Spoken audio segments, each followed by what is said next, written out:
வணக்கம் மாவனித்யானந்தன் அவர்களே. வணக்கம் பாஸ்கரன். வணக்கம் நேர்களே. ஆஸ்திரேலிய தமிழ் ஒலிபரப்பு கூட்டுத்தாபனம், தமிழ் முழக்கம், தமிழ் முரசு ஆஸ்திரேலியா இணைந்து இந்த நேர்காணலை மேற்கொள்கின்றது. இன்றைய நேர்காணலில் கவிஞரும் நாடக ஆசிரியரும் பிரபல்யமான எழுத்தாளருமான திரு மாவை நித்யானந்தன் அவர்கள், அன்போடு மாவை நித்தி என்று அழைக்கப்படுகின்ற மாவை நித்யானந்தன் அவர்கள் கலந்து கொள்ளுகின்றார்கள். வணக்கம் மாவை நித்யானந்தன் அவர்களே. வணக்கம் பாஸ்கரன். உங்களை நிச்சயமாக பார்ப்பதிலே மகிழ்ச்சியாக இருக்கின்றது. நீண்ட நாட்களுக்கு பின்பு உங்களோடு உரையாட கிடைக்கின்ற சந்தர்ப்பமாக இது அமைகின்றது. சந்தோஷம்.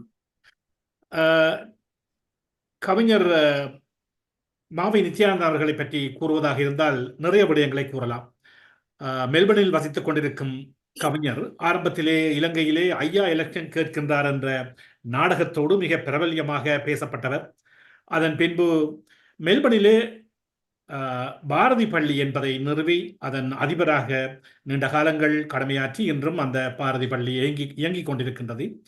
அதே போல் பாப்பா பாரதி என்ற சிறுவர் நாடக ஒளித்திரையை முதலிலே இங்கே தமிழர்களுக்காக வெளியிட்ட பெருமையும் அவருக்கே உரியது.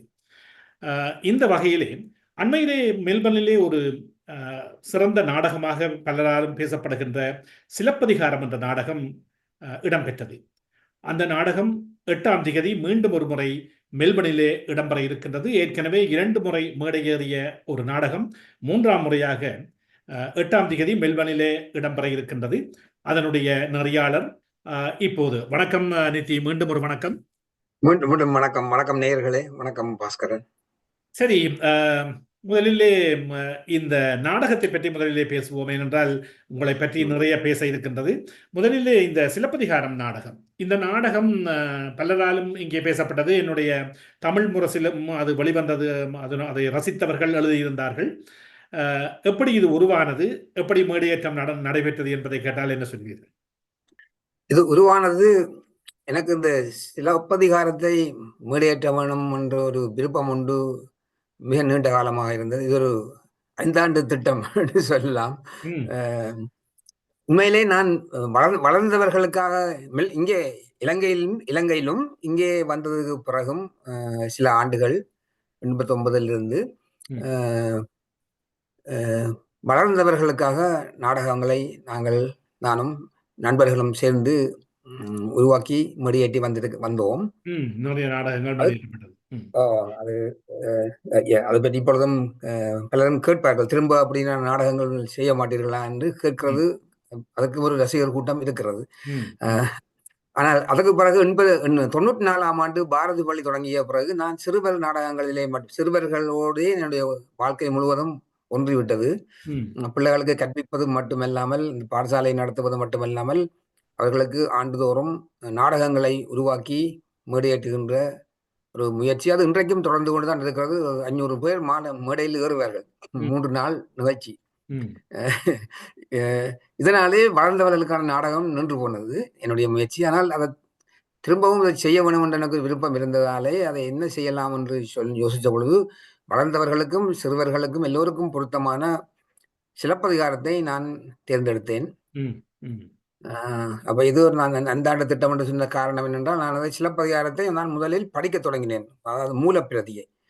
சும்மா கதையை கேட்டு போட்டு கண்ணகியும் கோவலனும் வாழ்ந்தார்கள், பிறகு மாதவி வந்தாள் என்று கதை எழுதாம விட்டுட்டு, சிலப்பதிகாரத்திலே இளங்கோவடிகள் என்ன சொல்லி இருக்கிறார் என்று சொல்லி அதன் மூலப்பிரதியை எடுத்து அதை வாசித்து, அதனுடைய உரையாசிரியர்கள் அதை பற்றி தந்த விளக்கங்களை எல்லாம் வாசித்து, இது படிப்படியாக நான் அதை நாடகமாக்கி கொண்டு வந்தேன். இதனால்தான் இது பல ஆண்டுகள் சென்றது.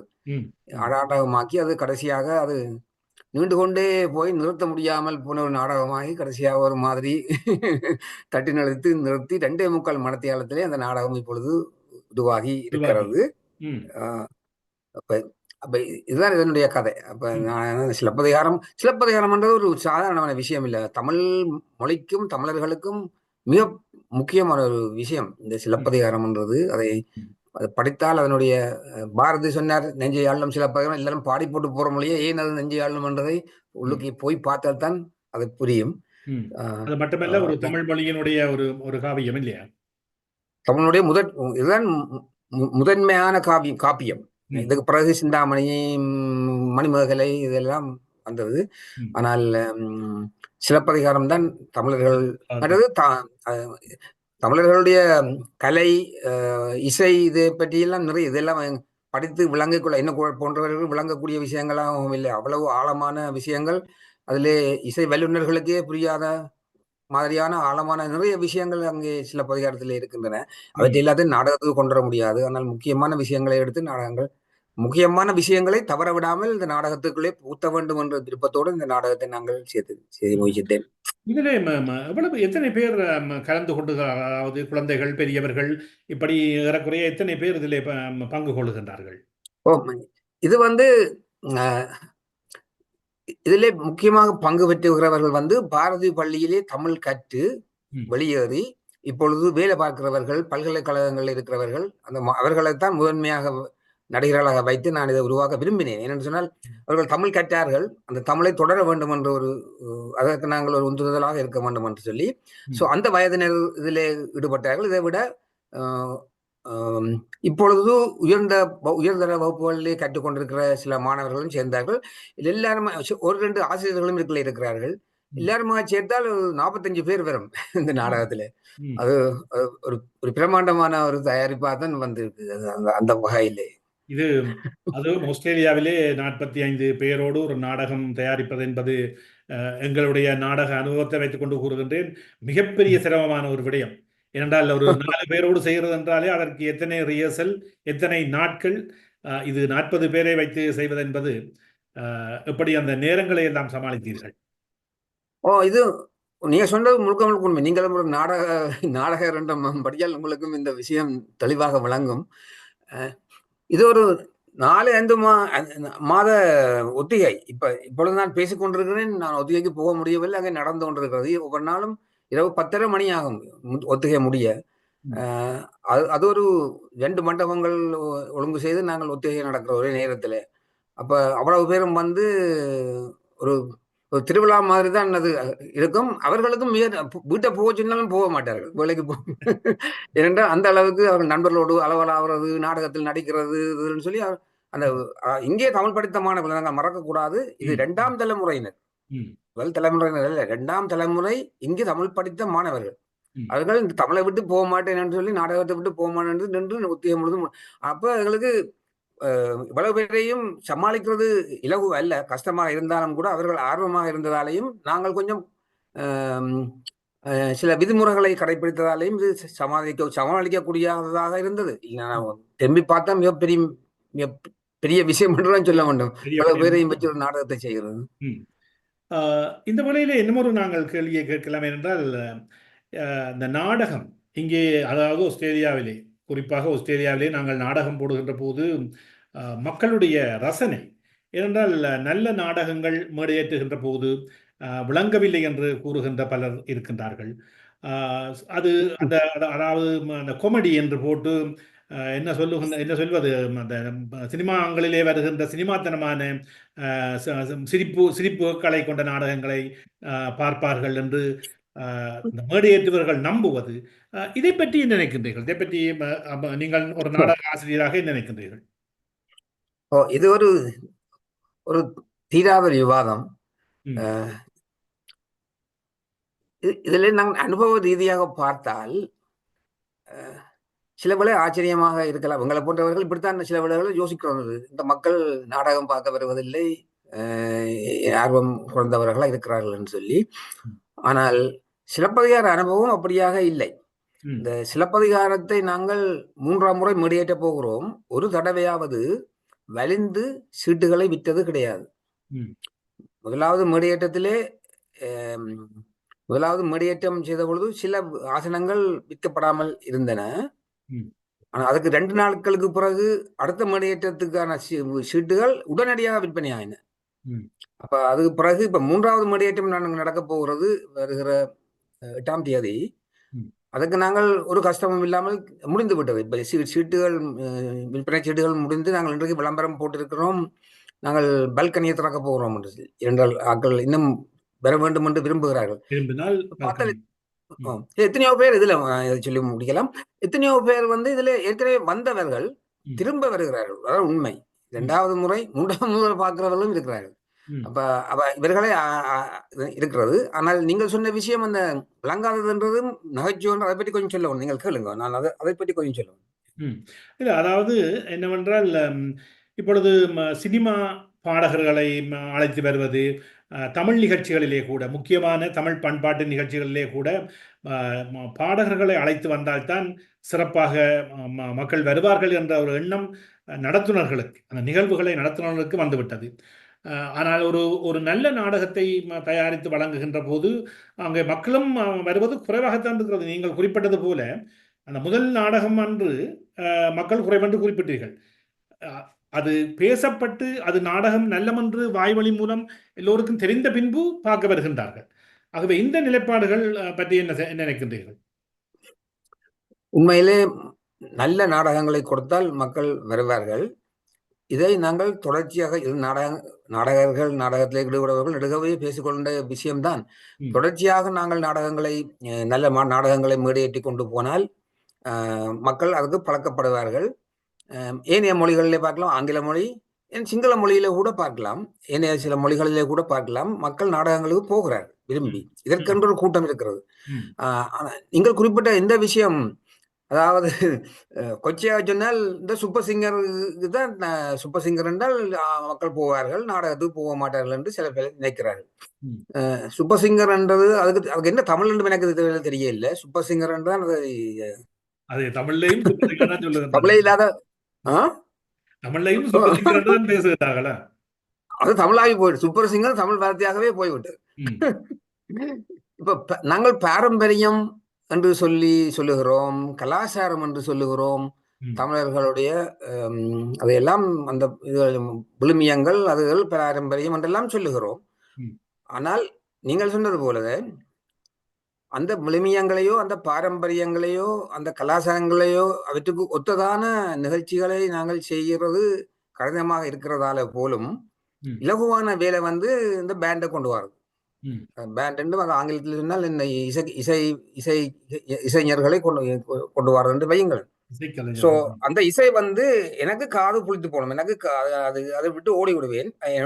என்னுடைய ரசனை அப்படி. அந்த அந்த இசைகளிலே மொழியும் விளங்குவதில்லை. அது தமிழா அல்லது வேறொரு மொழியா, என்ன பாடுகிறார்கள் என்றே புரிவதில்லை. ஆனால் ஆடுவார்கள். பாடுவது என்ன புரியாவிட்டாலும் அதை ஆடுங்கள் என்று சொல்லி மற்றவர்களும் உற்சாகப்படுத்த எல்லாரும் சேர்ந்து ஆடுவதும் இதுவே எங்களுடைய, இதை நாங்கள் பாரம்பரியம், கலாச்சாரம் என்று நாங்களே சொல்லி எங்களை நாங்களே ஏமாற்றி கொண்டு வருகின்றோம். அது ஒரு பக்கம் அப்படி போய்கொண்டிருக்கிறது. ஆனால் எங்களுடைய கடமை நல்ல கலை நிகழ்ச்சிகளை உருவாக்குவது. நாடகங்கள் புரியவில்லை என்று சொன்னால் அது வந்து நாடகத்தை செய்வ என்னை பொறுத்தவரையிலே என்னுடைய நாடகங்கள், நான் எத்தனையோ நாடகங்கள், என்னுடைய முதலாவது நாடகம் 71ஆம் ஆண்டு நடந்தது. நீங்க சொன்ன ஐயா எலெக்ஷன் கேட்கிறார், இன்னிச்சரி வராது. பிறகு ஊராக யாழ்ப்பாணம் முழுவதும், யாழ்ப்பாணம் பண்ணி கிராமமாக செய்த நாடகம் நாங்கள் திருவிழா, எத்தனையோ நாடகங்கள் செய்திருக்கிறோம். இங்கே வந்து கூட நாங்கள் கண்டம் மாறியவர்கள், கிராமங்களும் கோலங்களும், எத்தனையோ கொழும்பு மெயில், எவருமே ஒருவர் கூட புரியவில்லை என்று சொன்னது கிடையாது. அப்ப புரியவில்லை என்று சொன்னால் நாங்கள் நாடகம் செய்கிறவர்களும் யோசிக்க வேண்டும், ஏன் அது புரியவில்லை என்று சொல்லி மக்களை உயர்த்த வேண்டும். புரியவில்லை என்று சொன்னால் மக்கள் வந்து அவர்களுடைய நாடக ரசனையும் அதிலே பிரச்சனையாக இருக்கிறது. அவர்களுடைய நாடக ரசனையை வளர்க்க வேண்டிய ஒரு தேவை ஒன்று எங்களுக்கு இருக்கிறது. அப்ப இதை விட்டு இதனால் தான் நீங்கள் சொன்னதும் நீங்கள் இதை தொட்டு காட்டினீர்கள்.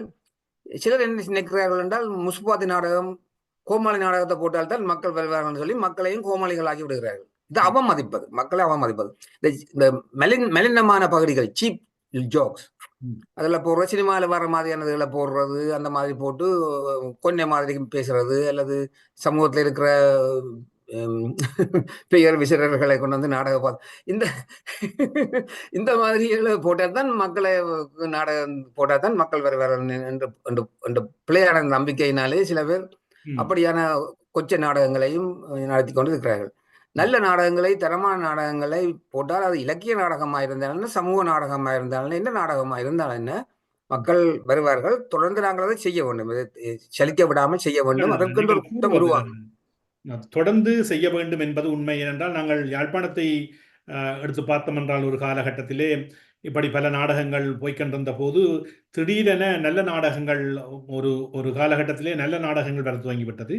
அப்போ முதலில் மக்கள் இப்படித்தான் சொன்னார்கள், என்ன நாடகம் இப்படி வித்தியாசமாக இருக்கிறதே, இது விளங்குவதற்கும் கஷ்டமாக இருக்குன்னு சொன்ன மக்கள் பின்பு அந்த அப்படியான நாடகங்களை தேட துவங்கிவிட்டார்கள். பிறகு எங்கு நடந்தாலும் போய் பார்க்கின்ற ஒரு நிலைமை அங்கே உருவானது. அதே போல்தான் நாங்கள் இங்கே இலக்கியப்பவர் என்ற அமைப்பினூடாக பல நாடகங்கள் போட்ட போதும் இந்த நாடகத்துக்கென்றே வருகின்ற நிறைய மக்கள் இருக்கின்றார்கள். அவர்கள் எல்லாம் வந்து பார்த்து பாராட்டுவார்கள். ஏனென்றால் ஆங்கிலத்திலே ஷேக்ஸ்பியருடைய நாடகங்கள், பேட்டல் பிரக்குடைய நாடகங்கள், இப்படி அந்த நாடகங்கள் எல்லாம் அவர்கள் போடுகின்ற போது நிறைய மக்கள் அங்கே செல்லுகின்றார்கள். ஆகவே எங்களுடைய மக்களுக்கும் நீங்கள் சொன்னது போல அந்த தொடர்ச்சியாக நாங்கள் அந்த நாடகங்களை கொடுக்க வேண்டும். ஆனால் இங்கே உள்ள யந்திர வாழ்க்கையிலே அல்லது வேலையோடு கூடிய வாழ்க்கையிலே செய்வதற்கு மிக கஷ்டமாக இருக்கின்றது இல்லையா? அதை எப்படி அதை நிவர்த்தி செய்யலாம்? இதுதான் இது முட்டையா கோழியா என்ற கேள்வி மாதிரியான ஒரு விஷயம்தான்.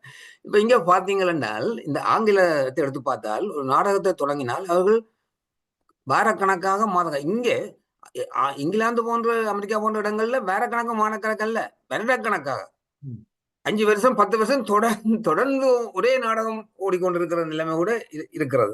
அப்படிப்பட்ட நாடகத்தை நானும் இங்கிலாந்துல போய் பார்த்தேன். அப்ப இது அவர்களால் முடிகிறது ஏனென்று சொன்னால் அவர்களுக்கு அதனால வருமானம் இருக்கிறது. அந்த நாடகத்திலே நடிக்கிறவர்களுக்கு சம்பளம் கொடுக்கப்படுகிறது, தினசரி சம்பளம் கொடுக்கப்படுகிறது, நல்ல சம்பளம் வாங்குகிறார்கள். நிறைய பண செலவோடு அந்த நாடகங்களை அவர்கள் உருவாக்குகிறார்கள். அப்படியெல்லாம் செய்கிறது. அது ப்ரொஃபஷனல் தியேட்டர், ஒரு தொழில் ரீதியான அரங்கம். அது தொழில்.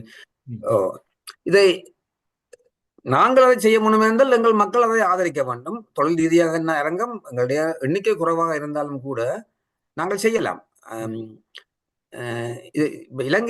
இலங்கை இந்தியாவை பார்த்தால் இந்தியாவோட இலங்கையிலே இந்தியாவில் கூட நிறைய நாடகங்கள் செய்கிறார்கள். இந்த நீங்கள் சொன்ன மாதிரியான இந்த தரமான நாடகங்களை அவர்கள் செய்கிறார்கள். சிறுபான்மையினராக தான் இருக்கிறார்கள், சிறுபான்மையினராக இருந்து செய்கிறார்கள்.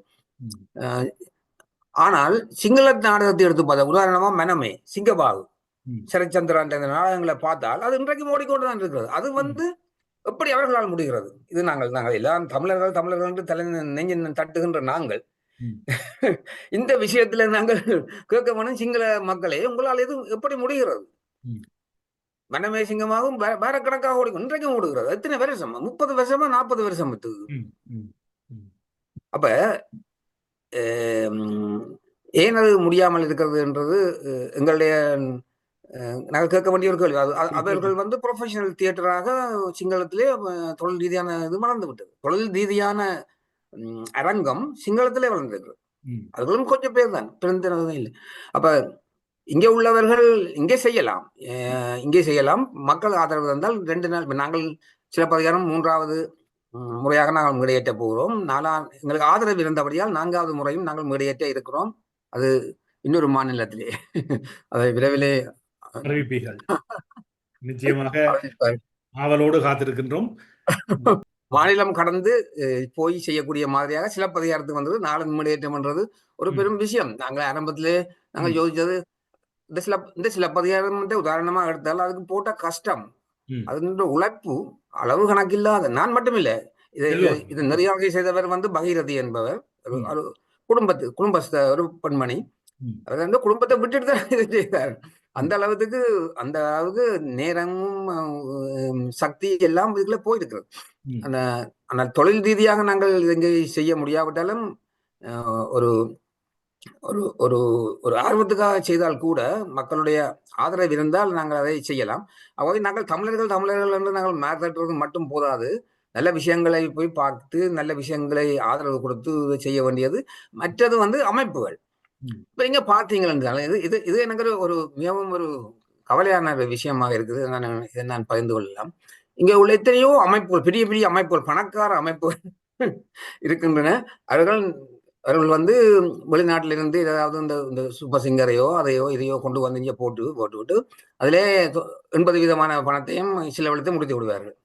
ஆகாய விமானத்துக்கும் அதுக்கும் இதுக்கும் செலவழித்து முடித்து அந்த 20% இலங்கையிலே இவர்களுக்கு உதவி செய்கிறோம் என்று சொல்லி ஒரு பெரிய காருண்யர்களாக தங்களை காட்டிக்கொள்ளுகிறதோடு அந்த கதை முடிந்து விடுகிறது.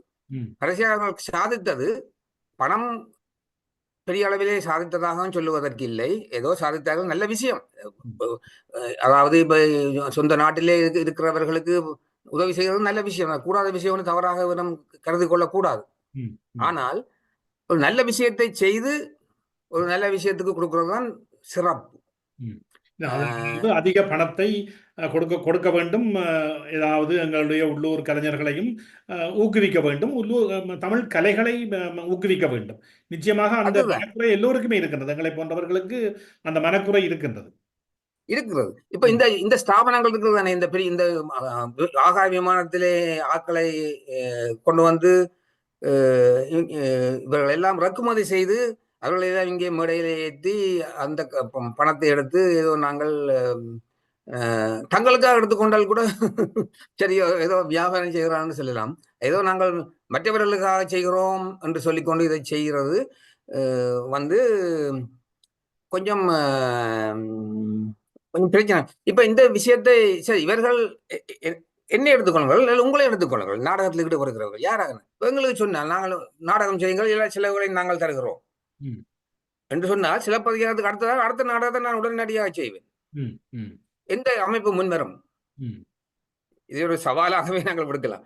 எந்த அமைப்பு நீங்கள் தமிழர்களுக்காக இதை கேட்கின்றவர்கள் அல்லது இதை பார்க்கின்றவர்கள் மற்ற அமைப்புகளிலே உள்ளவர்கள் நிச்சயமாக சிந்திக்க வேண்டும். ஏனென்றால் இது வந்து ஒரு அதாவது எங்களுடைய அடையாளம், எங்களுடைய நாடகம், அது மட்டுமல்ல எங்களுடைய இலக்கியம், இப்படியான விஷயங்களை உள்ளே கொண்டு வருவது மட்டுமல்ல, எங்களுடைய இளைஞர்களுக்கும் அந்த அந்த விடயத்தை சொல்லிக் கொடுப்பதாக இருக்கும், அல்லது அவர்களுக்கு அறிய வைப்பதாக இருக்கும்.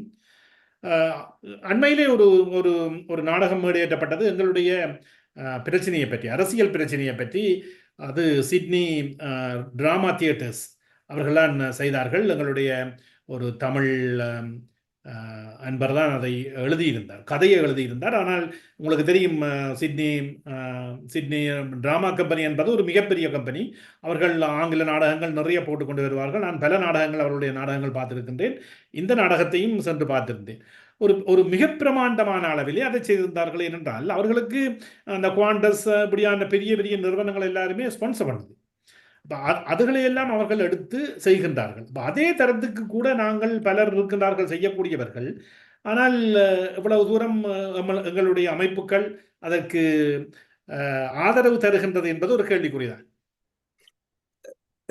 எங்களுடைய அமைப்புகளை எடுத்தால் என்ன, தனிப்பட்டவர்கள் எடுத்தால் என்ன, அமைப்புகள் தனிப்பட்டவர்கள் அங்கே போய் இந்த பணத்தை கொண்டு போய் நான் அங்கே இலங்கைக்கு அடிக்கடி போய் வருகின்றவன், அங்கே வேலை செய்கிறவன் நான் சொல்லுகிறேன். கோயில் கட்டுறது, இருக்கிற கோயிலை எடுத்து இன்னும் சின்ன கோயிலை பெரிய கோயில் ஆக்குறது, அந்த கோயிலுக்கும் இந்த கோயிலுக்கும் போட்டி ஏற்படுத்துறது, திருவிழா கொண்டாடி மகிழ்வது, மற்றது பாடசாலைகளிலே புறநாடகங்கள் இருக்கின்றன. புறநாடகங்களை விட்டுட்டு நான் சொல்லுகிறேன், பாடசாலைக்கு வந்து முன்னுக்கு சிகரம் கட்டுறது, இந்த மாதிரியான விஷயங்களிலே பணத்தை செலவழித்து கொண்டு இதை வந்து சமூக சேவை என்று நாங்கள் சொல்லுகிறோம். 40 வருடங்களுக்கு முன்பு உங்களுக்கு தெரியும், கவிஞர் சூனா வில்வரத்தினம் அவர் எழுதிய பாடல் ஒன்றும் அந்த நாடகம், அதை ஒரு நாடகமாகவும் போட்டார்கள்.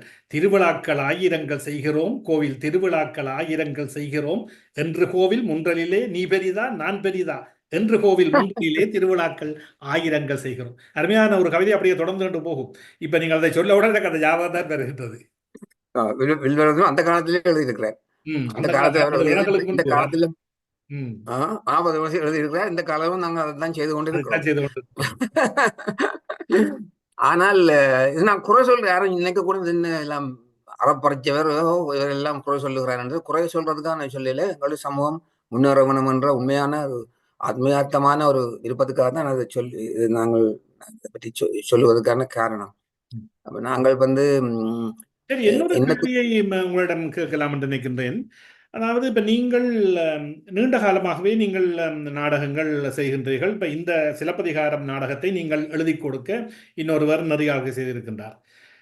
இளைஞர்களை இப்படியான நிகழ்ச்சிகளை அவர்கள் படைப்பதற்கு அல்லது அவர்களாகவே சிந்தித்து அதுகளை செய்வதற்கு நீங்கள் அவர்களுக்கு வழிவகைகள் செய்து கொடுத்திருக்கின்றீர்களா? ஒரு ஒரு நாடக பட்டறை மாதிரி அல்லது நாடக பள்ளி மாதிரி அப்படி செய்திருக்கின்றீர்களா? அருமையான கேள்வி.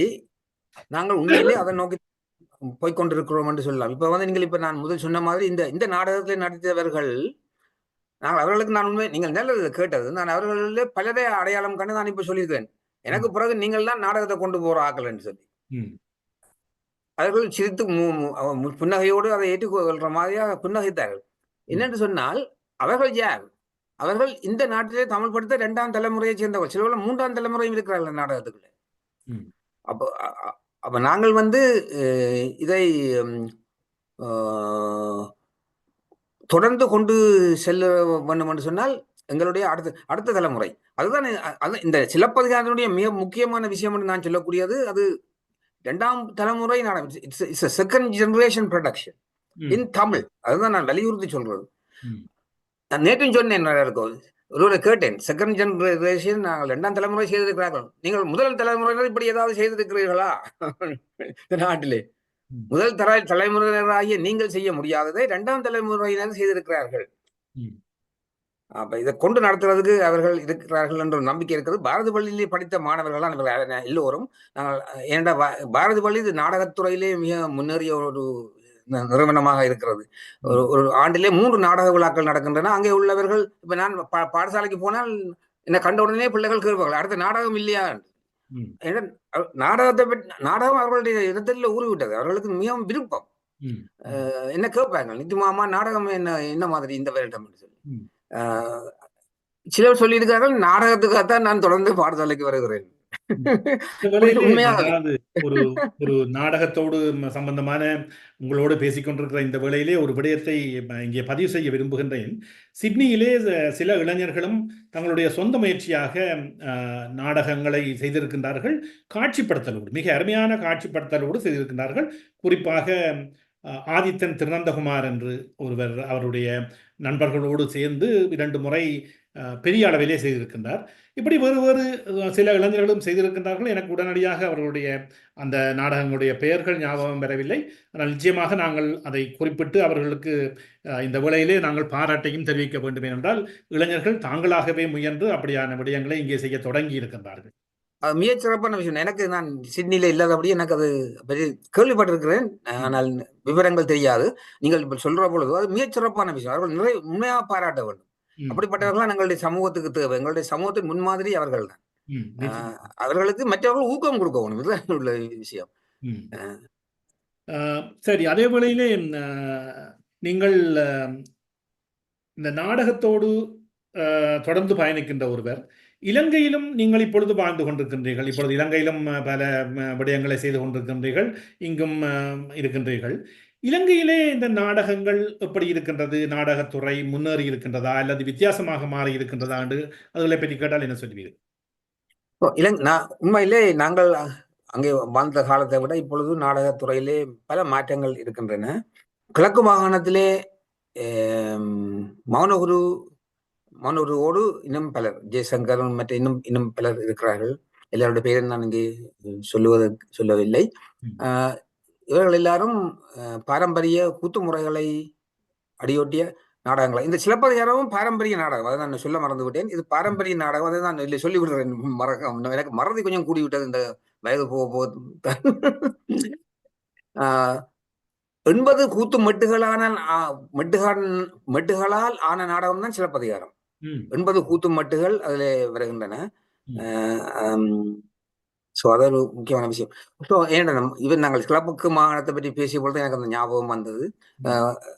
நாங்களும் அதை கூத்து வடிவிலே தான் இந்த சிலப்பதிகாரத்தை செய்திருக்கிறோம். மிகச்சிறப்பாக ராவணேசன் என்ற நாடகம், அது வித்யானந்தன் அவர்கள் முந்தி சரச்சந்திராவை பற்றி பேசணும். மனமே அவர்கள் தான் இலங்கையிலே நாடக புரட்சியை ஏற்படுத்தியது. உங்களுக்கு தெரியும், சரச்சந்திரன். மனமே அவர் முதல் நாடகம். பிறகு சிங்கபாக தொடர்ந்து அதுக்கு பிறகு பலர் மிகச் சிறந்தவர்கள் வந்து சிங்கள மொழியிலே நாடகங்களை உருவாக்கினார்கள். அந்த அவற்றை மனவேனுடைய வந்து ஒரு ஆட்ட வடிவம் தான். சிங்களவர்களுக்கு கொண்டு ஒரு ஆட்ட வடிவம் வேண்டும் என்றது நீங்க எப்படி நம்ப முடியாத விஷயங்கள். சிங்களவர்களுக்கு ஒன்றுமில்லாமல் இருந்த சிங்கள சமூகத்துக்கு ஆட்ட வடிவத்தை கொண்டு வரணும் என்று அவர் உருவாக்கி அந்த ட்ரெடிஷன், அந்த பாரம்பரியம் அங்கே அதுதான் பாரம்பரியம். நாங்கள் பாரம்பரியம் என்றது சும்மா நாங்கள் நினைக்கிறோம் அந்த சட்டை சீலை போட்டு நீ சீலையை கட்டி கொண்டு போனால் வெட்டி கொடுத்து கொண்டு போனால் அல்லது இதெல்லாம் பொங்கி எல்லாரும் சேர்ந்து சாப்பிட்டா நல்ல விஷயம். கூடாத விஷயம் சீலை கட்டுறது நான் கூடாது நினைச்சு கூட கொள்ளாதீங்க. சீலை கட்டுறது நல்லது, வெட்டி கொடுக்குறது நல்லது, பொங்கி சாப்பிட்றதும் நல்லதுதான். அதுதான் அதனுடைய லிமிட் அல்ல, அதனுடைய மட்டு அது அல்ல. தொடர்ந்து நல்ல உதாரணம் சரச்சந்திரன். சிங்களவர்களுக்கு ஒரு நாடக பாரம்பரியத்தையே உருவாக்கிய ஒரு பெரிய மனுஷன் ப்ரொஃபசர் சரச்சந்திரன். அவரை தொடர்ந்துதான் அவரை பார்த்துதான் சிங்களத்தில் சேர்த்து விட்டார்களே என்று சொல்லித்தான் வித்யானந்தன் விழித்தெழும்பினது. பேராசிரியர் வித்யானந்தன் விழித்தெழும்பித்தான் அந்த காலத்திலே இந்த நாடகங்கள் கர்ணன் போர், ராவணேசன், இந்த தொடர்ச்சியாக அவர்கள் நாடகங்கள் செய்து அதன் தொடர்ச்சியாக இப்பொழுது மௌன உருவாக்கள் இதை செய்து கொண்டு இருக்கிறார்கள். ஸோ அந்த பாரம்பரியம் தொடர்ந்து நடந்து கொண்டிருக்கிறது. இந்த கூத்து வடிவங்கள் பல இடங்களில் பரவி விட்டன. இப்ப ஆஸ்திரேலியாவில் கொஞ்சம் குறைவாகத்தான் இருக்கிறது. வேற புலம்பெயர்ந்த சில நாடுகளிலே இந்த கூத்து வடிவங்களை இலங்கையிலிருந்து போனவர்கள் அங்கே இதை வளர்த்தெடுத்து கொண்டு வருகிறார்கள். நாங்களும் இந்த ஆஸ்திரேலியாவில் கொஞ்சம் பின்தங்கி தான் இருக்கிறோம் இந்த விஷயங்களில. அப்ப நீங்கள் இலங்கையை பற்றி கேட்டீர்கள், சரி. அப்ப கூத்து வடிவங்களை விட ஏனைய நாடகங்கள், ஸ்ட்ரைட் பிளேஸ், அது வந்து நிறைய பேர் இப்பொழுது நாடகங்களில் ஈடுபடுகிறார்கள். நாடகங்கள் அங்கே நடக்கின்றன. நாடக குழுக்கள் உருவாகி இருக்கின்றன. நான் பெயர் ஒன்று அல்ல, பல நாடக குழுக்கள் நானும் சென்ற போது நானும் அதை கவனித்திருந்தேன். பல இளைஞர்கள் குழுக்களாக பல நாடகங்களை செய்து கொண்டிருக்கின்றார்கள். ஆனால் நாங்கள் நடுக கூறுவது போல அது சிறு சிறு குழுக்களாகவே சென்று கொண்டிருக்கின்றது. ஆனால் அதே நேரத்திலே ஒரு சுப்பசிங்க நிகழ்ச்சி என்றால் மிக பிரமாண்டமாக மேடையெல்லாம் அமைக்கப்பட்டு அதற்குரிய விளம்பரங்கள் எல்லாம் மிக பெரிதாக செய்யப்பட்டு நடக்கின்றது. ஆனால் அந்த நாடகங்கள் ஈவன் அந்த காலத்திலே நடந்த நாடகங்களுக்கு கூட அந்த விளம்பரங்கள் மக்கள் செல்வதெல்லாம் கூடவாக இருந்தது. கோயில் முன்றலிலே கூட மிகப்பெரிய அளவிலே அந்த நாடகங்களை முந்தி போட்டிருந்தார்கள். அது கோயில் அதற்கு உதவி செய்திருக்கும். ஆனால் இப்பொழுது அந்த இதுகள் குறைந்து விட்டது. நாடகத்தை பொறுத்தளவிலே அங்கேயும் அந்த வசதிகள் குறைந்து விட்டது என்றுதான் நான் நினைக்கின்றேன். நிச்சயமாக இந்த நிலைமை மாற வேண்டும். நாடகம் போடுபவர்களும் மக்களை பார்க்கக்கூடியதாக போட வேண்டும். அதே போல் மக்களும் அதை நாடகங்களுக்கு சென்று பார்க்க வேண்டும். இது கூத்து இந்த நாடக எண்ணிக்கை, பார்வையாளர்கள் எண்ணிக்கை என்ற விதத்துல பெரிய நிறைய ஆயிரக்கணக்காக வந்தால் நல்லதுதான். ஆனால் இந்த எண்ணிக்கையை வச்சுக்கொண்டு நாங்கள் மயங்கி விடக்கூடாதுன்றது என்னுடைய நம்பிக்கை. இரண்டாவது கடைசியாக எல்லாத்தையும் விட்டுட்டு எண்ணிக்கை திரட்டுறதுல எத்தனை ஆயிரம் பேர் இதற்கு வந்தார்கள் என்று மாத்தாட்டி கொள்றதுதான் எங்களுடைய, அது வந்து எங்களையே நாங்கள் ஏமாத்திக் கொள்கிற ஒரு விஷயம். இதை சொல்ல வந்த காரணம் என்னென்றால், யாழ்ப்பாணத்துல இன்றைக்கு புத்தக அரங்க விழா ஒன்று நடக்கிறது. நிறைய பேர் அறிந்திருக்க மாட்டார்கள், சிலருக்கு தெரிந்திருக்கலாம். புத்தக அரங்க விழான்னு சொல்லி கிராமமாக சில இளைஞர்கள் சேர்ந்து வீடு வீடாக போய் அவர்கள் வெளிநாட்டு காசு வேண்டாம் என்று சொல்லிவிட்டார்கள். ஆரம்பத்திலேயே வெளிநாட்டு காசும் வேண்டாம், நாங்கள் பிச்சை எடுக்கிற காசும் நாங்கள் செய்யறது இல்லை. வீடு வீடாக போவார்கள். ஒவ்வொரு வீடாக போய் நாங்கள் புத்தகங்கள் காட்சிப்படுத்த இருக்கிறோம், புத்தக விழா நடத்த இருக்கிறோம். இதனுடைய நோக்கம் வாசிப்பை வளர்ப்பது. புத்தக விழா நடத்த இருக்கிறோம், புத்தக அரங்க விழா நடத்த இருக்கிறோம் உங்களுடைய ஊரிலே, ஊர் மக்களே எங்களுக்கு உதவுங்கள். ஆனால் பார்த்தார் சொல்லியிருக்கிறார், வெளியிலே வந்த ஒரு பெண், சாதாரணமான பெண், வாசல்ல வந்த பொழுது வந்து சொல்லிக்கலாம், நாங்கள் புத்தகம் வாசிக்க வேணும், புத்தகங்களுக்காக வைக்கிறோம். பிள்ளை இந்த 100 ரூபாய்ன்னு சொல்லி அவன் 100 ரூபாய் கொடுத்தாராம். அவ 100 ரூபாயை கொண்டு சாமான் வாங்குறதுக்கு போன பெண், மா வாங்குறதுக்கு போனார். அப்ப சொன்ன, எங்களுக்கு இது வேண்டாம், ஐயோ நீங்கள் மா வாங்க போன பணம் இல்லைன்னு சொன்னால், அவ சொன்னாவாம், பிள்ளை என்னட்ட உங்க வீட்டுல இருக்கிறத நாங்கள் கரைச்சி நானும் சாப்பிடுவோம், பிள்ளைகளுக்கும் கொடுப்போம், வீட்டுல எனக்கு இருக்கிறத பார்த்து கொள்ளுவேன், நீங்கள் நல்ல விஷயம் செய்கிறீர்கள், உனக்கு இந்த படத்தை தரத்தான் போகணும், கட்டாயம் தர வேண்டும், நீங்க எடுத்துக்கொண்டு போகின்ற இந்த மாதிரியான உணர்வு உள்ளவர்கள் இன்றைக்கும் இருக்கிறார்கள். இருக்கிறார். இவர்களிடம் வீடு வீடாக சேர்ந்து ஆயிரக்கணக்கான வீடுகளுக்கு போய் சேர்த்து அந்த பணத்தை வைத்துக் கொண்டு இவர்கள் ஒவ்வொரு கிராமமா இதனால் ஒரு 15-20 கிராமங்களுக்கு செய்து விட்டார். நானும் நான் இலங்கைக்கு போன பொழுது கலந்து கொண்டிருக்கிறேன். 15-20 கிராமங்கள் செய்து விட்டார்கள். ஒவ்வொரு கிராமமா போய் புத்தகங்களை எல்லாம் கொண்டு போய் அங்கே எல்லாம் ஏற்றி கொண்டு வச்சு அடுக்கி வேன்ல கொண்டு போய் எல்லாம் அடுக்கி வாருங்கள் புத்தகங்களை பாருங்கள் சொல்லி அங்க உள்ள பிள்ளைகள் எல்லாரும் வந்து புத்தகம் வாசியுங்கள் சொல்லி வாசித்து 2 நாட்கள் செய்வார்கள். முடிவு ஒவ்வொரு நாளும் மாலையிலே நாடக விழா. நாடகத்துக்கு மக்கள் அந்த ஊர் மக்கள் திரண்டு வருகிறார்கள். இதுல என்னுடைய முட்டை என்ற ஒரு நாடகம் ஒரு 20 தரம் ஒவ்வொரு முட்டை என்ற நாடகம் அது மிக பிரபலமாகிவிட்டது. அது ஒரு சின்ன நாடகம் தான். அப்ப அந்த நாடகத்துக்கு அரங்கேற்றிய நாடகம் தான் அந்த நாடகம். அது எல்லாரும் உலகம் முழுவதும் அரங்கேற்றின நாடகம் தான். அதை இப்பொழுது ஒவ்வொரு அரங்கேற்றின நிகழ்ச்சியிலும் அங்கே நடத்துகிறார்கள். மக்கள் வந்து புத்தகத்தையும் பார்த்து புத்தகத்தை பற்றி அறிந்து புத்தகத்தை பற்றி பேசுவார்கள். அதையும் கேட்டு இந்த நாடகங்களையும் பார்த்து நல்ல நாடகங்களை தரமான நாடகங்களை போட்டால் அது இலக்கிய நாடகமாக இருந்தாலும் சமூக நாடகமாக இருந்தாலும் என்ன நாடகமாக இருந்தாலும் என்ன மக்கள் வருவார்கள். தொடர்ந்து நாங்கள் அதை செய்ய வேண்டும். இவ்வளவு நேரமும் மிக அழகாக இந்த நாடகங்கள் பற்றியும் அரங்கேற இருக்கும் சிலப்பதிகார நாடகம் பற்றியும் மிக அழகாக பேசியிருந்தீர்கள். இந்த நிகழ்ச்சியிலே கலந்து கொண்டு இந்த உங்களுடைய கருத்துக்களையும் நல்ல நாடகங்களை எப்படி கொண்டு வர முடியும், அதற்கான தடைகள் என்ன, அதை எப்படி முறியடிக்க முடியும் என்ற பலவிதமான பார்வைகளோடு உங்கள் கருத்துக்களை தந்தமைக்கு நன்றி கூறி விடைபெறுகின்றேன்.